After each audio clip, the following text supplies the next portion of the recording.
Hi guys, so today I'm on my way to the Chinese cemetery dito sa Natawi kasi today is the Qīngmíng Festival or the day to pay respect for the ancestors para sa mga Thai Chinese. So nandun na yung asawa ko mga 6 pa, ngayon 7 AM na. So medyo masakit kasi tiyan ko, matagal ako nagising. Nakabangon pala. Maga ako nagising. Tagal ako nakabangon kasi sumakit yung tiyan ko. So follow na lang tayo doon. Usually, yung mga relatives niya from Bangkok, pumupunta dito tuwing Qīngmíng. Pero this time, because of the pandemic, so yung asawa ko na lang ang organize lahat. So siya na rin ang nagpa-clean kasi Qīngmíng also is like sweeping the day, sweeping of the tomb, parang ganoon. Parang cleaning day para sa sa libingan ng mga ancestors nila. So tapos mag-pay ng respect. So let's see kung ano pang mabutan natin doon kasi medyo late na ako. Okay, see you.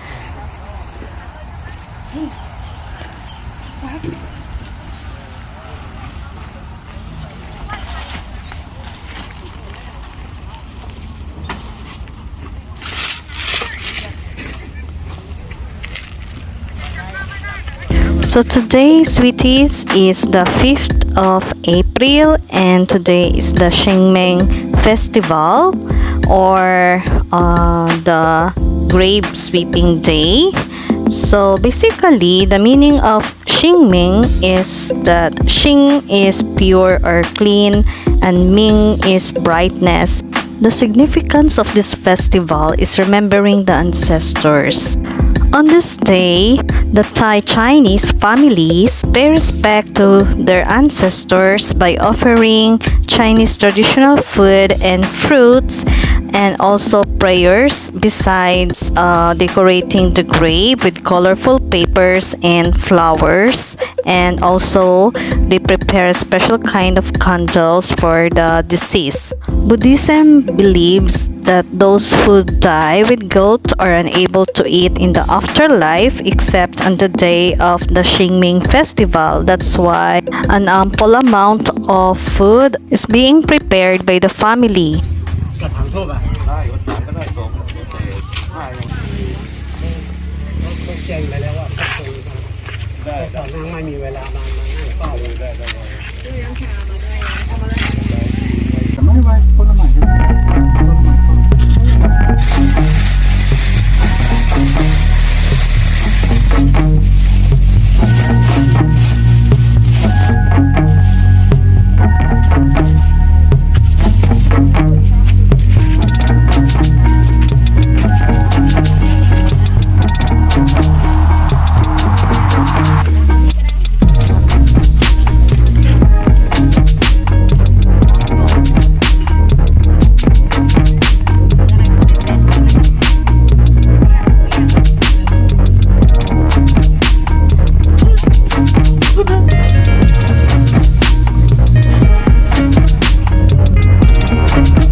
People also have to come to this part of the cemetery to pay respect to the owner or to the guardian of the cemetery by offering food, fruits, and prayers.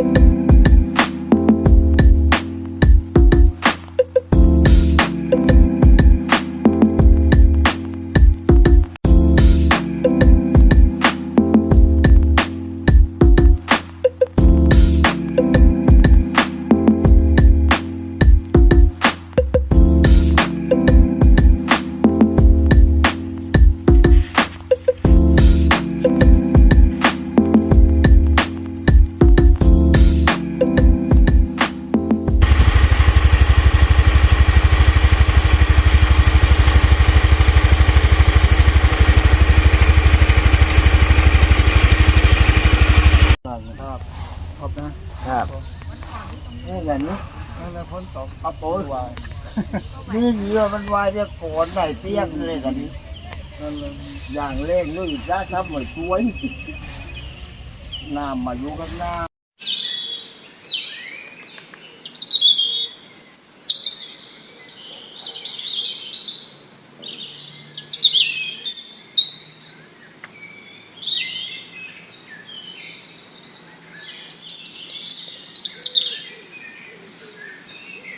Right now, we're just waiting for the red candles to be done, and then after that, kailangan magpaputok to get rid of the bad luck and to welcome the good luck. And then we can all go home.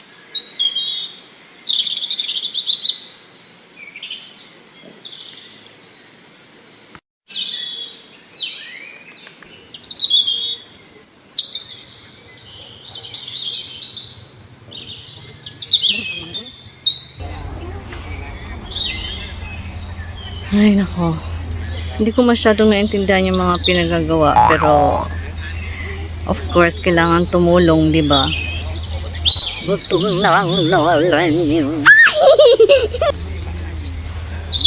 Medyo marami ng tao dito.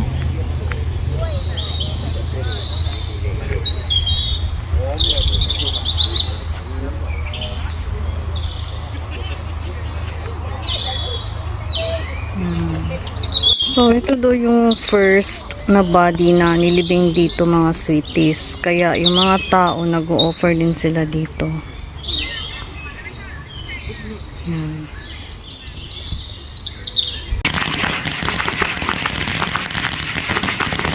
What we have here are the replica of the material things that they believe the deceased would need to live comfortably in the afterlife. So they're going to burn this.